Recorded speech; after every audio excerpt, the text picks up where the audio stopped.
And welcome back to Late Night Lately, the late night show. I'm your host, Chad White. If you didn't know, this is the late night show for the website, cpluscomedy.com. Like I just said, it's a website. Go there. Here we are, episode 31. I'm doing a lot of behind-the-scenes stuff. And if you can also hear my pets eating, you'll know it's 5:30 p.m. and it's time for them to have their dinner because they were pissing me off. Bothering me over here. My God, I can't get work done anymore. In fairness, I should have had this done hours ago. Also, I still have to do yoga. I have like an hour of yoga planned. Ugh, what a time. There's no monologue this week, mostly because I didn't feel like it. But we do have a lot of stuff to talk. We have a lot of stuff to talk about. I'm thinking this is the last episode for a couple of weeks. I think so. Because I am unsure if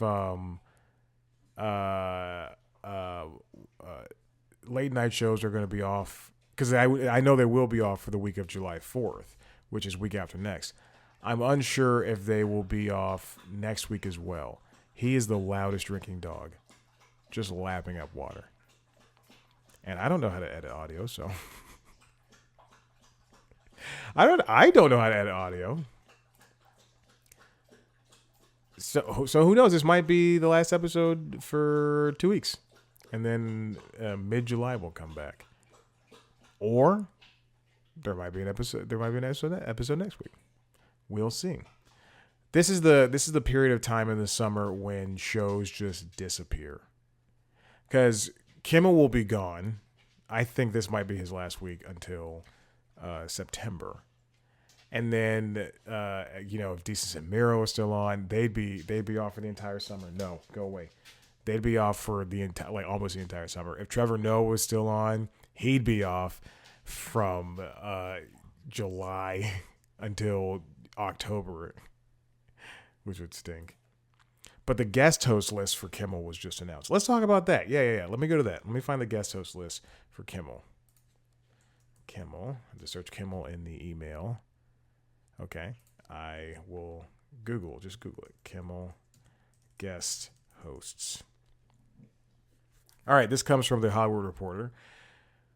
Written by Lacey Rose, Ryan Reynolds, Hugh Jackman, and more Jimmy Kimmel Live summer guest hosts revealed. Yeah, okay. Martin Short is going to be the host for the week of June 24th, or he'll start June 24th. Interesting. Anthony Anderson, Catherine Hahn, Kumail Nanjiani, and Lamorne Morris are among other guest hosts to follow Short. Wow. This is crazy. I definitely... It started in 2020. That's when that happened. Okay, I guess I have to add this to the list now. Kimmel guest host. I'll change it at some point. There we go. Anyway, so the guest hosts are on their way over to Jimmy Kimmel Live. So the last time we have seen him will have been the night before this episode has gone up. Anyway, I always like the guest hosts. I feel like it is a little bit of stunt casting, but it does feel because there's just a lot of. Sometimes the people aren't funny. Sometimes they're naturally funny. I think Anthony Anderson is a great host. And I feel like he would be a natural choice for taking over Kimmel's slot. Or maybe, if ABC, if we were in a time when late night was still thriving, then Anthony would get his own show after Kimmel somehow. What is that noise? What is this noise? What's going on? Why is this making... Okay. And then you have a comedian like Kumail Nanjiani and people like Lamorne Morris who are naturally funny. But then, if you get Ryan Reynolds, it's... I'm saying he's not funny. I saw If. It was fine. Don't kill me. Okay, let's go on. I don't know how long I've been recording. Apparently, I didn't start the friggin' timer. Ugh. Chad.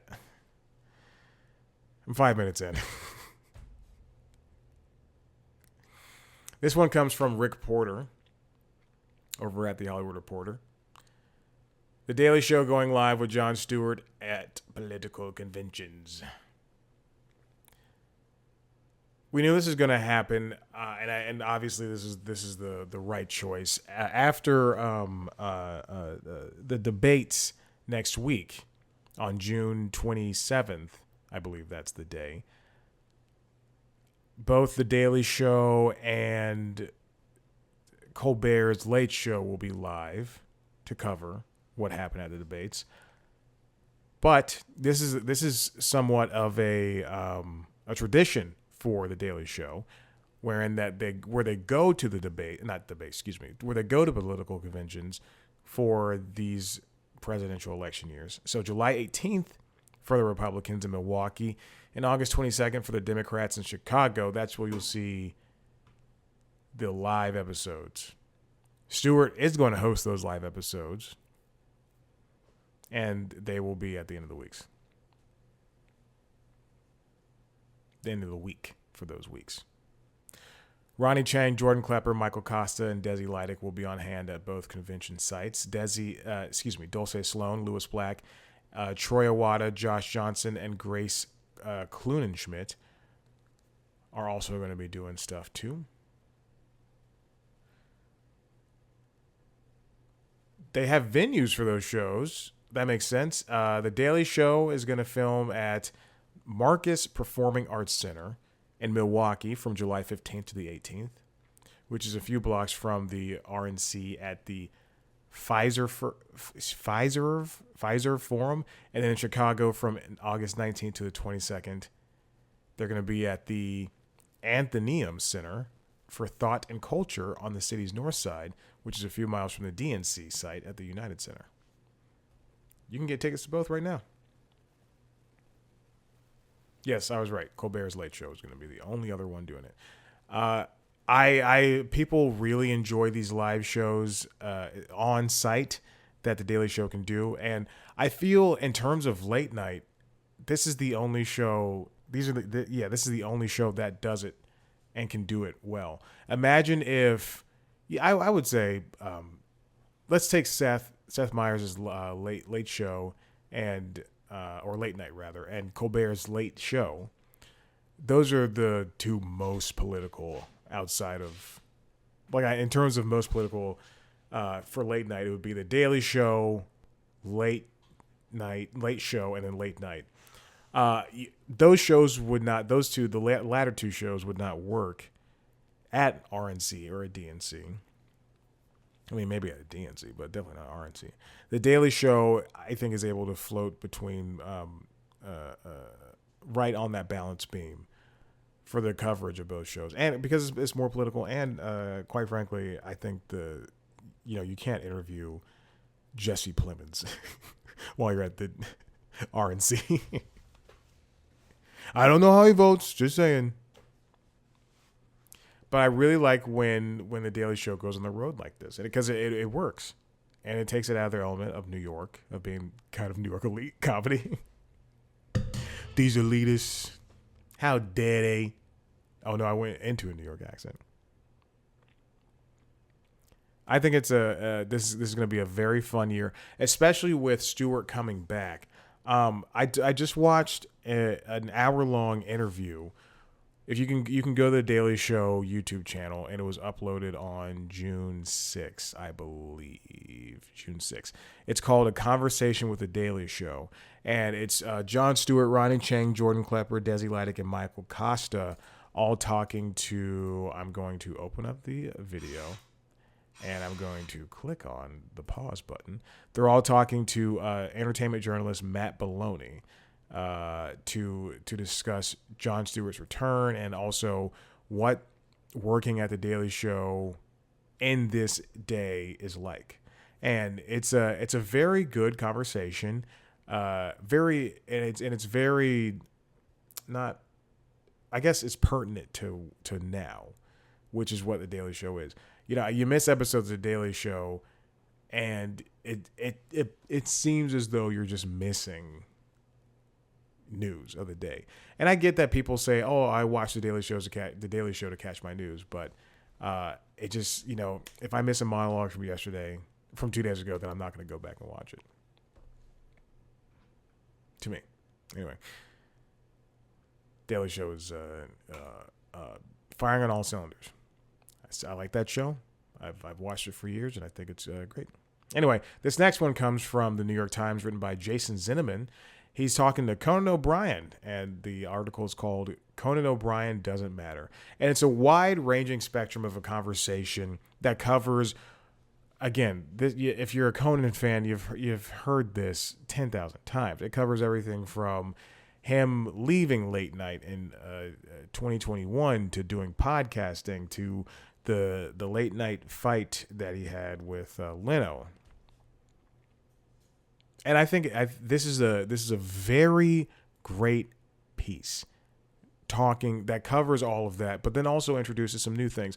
I think if you're going to tell these stories over and over and over again, yes, we've known Conan for this long, and now let's find a different side of him, because what Jason writes in here does cover a little bit of this, the more not self-effacing, but the more downtrodden side of Conan, and how he's been more reflective. Here's a quote here about life and death, given to philosophical flights of fancy that he compulsively alternates with comic tangents.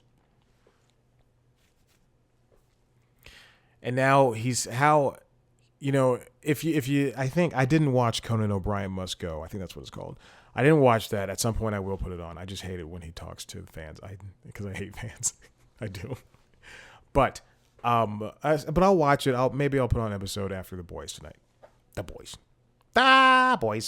I remember I was gonna do. Last night I saw a commercial for The Boys, and I said, when I record the Constitutionals, I have to do that joke in quotes, and I didn't do it. Anyway, Conan. But this piece that follows Conan, there are hints that he does miss the TV sphere, and it makes sense because that's where he was birthed, and that's where, or at least the, not the TV sphere, not just the TV sphere, but the TV and the TV adjacent sphere. Because when he made his appearance on Hot Ones, a video I still have not seen, I don't like that show, and I don't think Sean Evans is a good host, and I just don't like it. I used to. That's not to say I didn't like it. I used to. I just grew out of it. There's a lot of things I used to like, and then I stopped liking them. But now I'm having a little bit more retrospective, and I'm coming back to them slowly. And you know what? I may not like them ever again, but I can look back and go, there was a time I liked it, then I hated it, and now I'm just ambivalent towards it. Childish Gambino. Donald Glover. What else? Let me just keep burning bridges. Fairly Odd Parents. Yeah. I watched an episode 2 weeks ago. One of the newer ones that I had not seen. I think I stopped right before, I think the season that he got that dog, the talking dog. I think I'm out. And not because of the talking dog, because I've done the research. I know people don't like the talking dog. This is a late night show. I know people don't like the talking dog, but I just grew tired of the zaniness of that show. I like cartoons, but let's put some more jokes in it. I just watched the Big City Greens movie. It's wonderful. Okay, anyway. Let's move on. So Conan appears in the Hot Ones, and even though I haven't watched it, there were clips, going about, and it was, I would say, probably one of the most popular videos on the internet of the past year. And it felt like, even as somebody who has not watched it again, it felt like this was something, just hearing about it, it felt like this was something that Conan has missed. Something that what Colbert in this piece says, that Conan is able to strike the goodness between, cartooniness and smart comedy and dumb comedy. He's able to make something stupid, but also great for even the Harvardiest of smartest people to enjoy. You know, and again, for someone who's never seen Conan O'Brien Must Go, I do know it was popular enough to get a second season. Conan misses being in front of a camera, and that's what. And yes, the podcast is great, and it really helps him get out there on a weekly basis to his audience. But the audience, he plays well in front of an audience, and there's something to that. And I wish that besides Conan O'Brien Must Go, he would return to TV or to video in some facet, because these podcast things are hitting for me. The thing is, again, I know I've mentioned this before, I wish Team Coco would split off its YouTube channel into like just a Conan channel for all the old videos and a podcast channel, so that I can unsubscribe from the podcast channel and just have all the old videos. There are 2 Conan O'Brien YouTube channels on YouTube that are just his old videos, and even stuff that aren't available on Team Coco. And I would rather watch stuff there than have to go to, you know, Team Coco and see, oh, here's a 10-minute clip from Where Everybody Knows Your Name. Yes, I like Ted Danson. Yes, I like Woody Harrelson. I just don't care about another podcast. Anyway, Jason continues to talk about the Hot Ones thing, and he really reasserts exactly everything I just said. The half hour earned more than 10 million views and sparked an impromptu retrospective of his career with comedy bits from decades ago circulating on social media.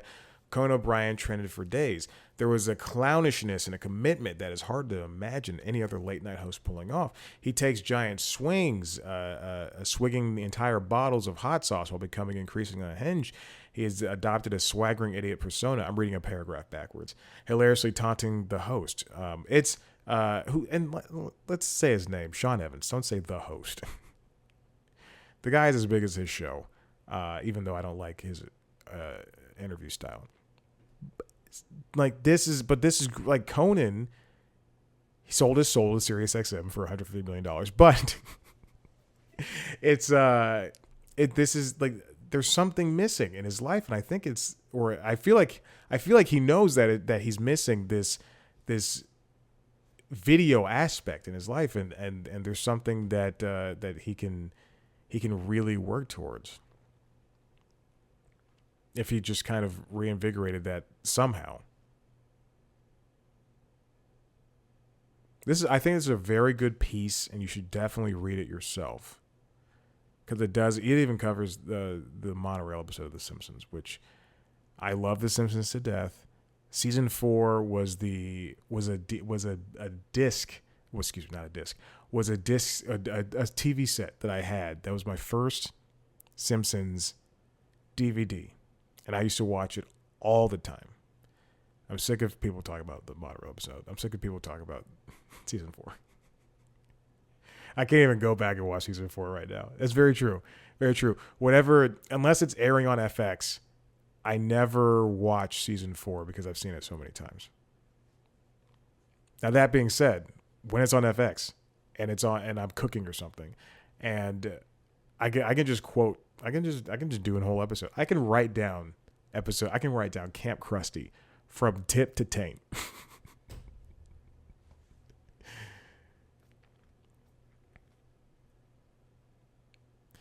Anyways, it's still a good piece. Even covers Conan O'Brien Can't Stop. And it covers who Conan is as an auteur, an artist, where he stays up till 2 a.m. Flipping channels, not able to sleep, talking about how he's waiting for reviews of Conan O'Brien Must Go. Anyway, I think it's a good piece. Check it out. Listen, if you like what you heard here, head to the website, cpluscomedy.com, where you can see me talk to famous people sometimes. You can also watch a video version of this podcast over there on youtube.com/cpluscomedy. You can watch video versions of the other shows, LinkedIn Logs, which is a jobs podcast, and The Constitutionals, which is the entertainment business news podcast. You can follow us on TikTok, Twitter, Instagram, and Facebook at cpluscomedy. Follow me on those platforms at Chad Black White. Thank you for listening, and goodbye.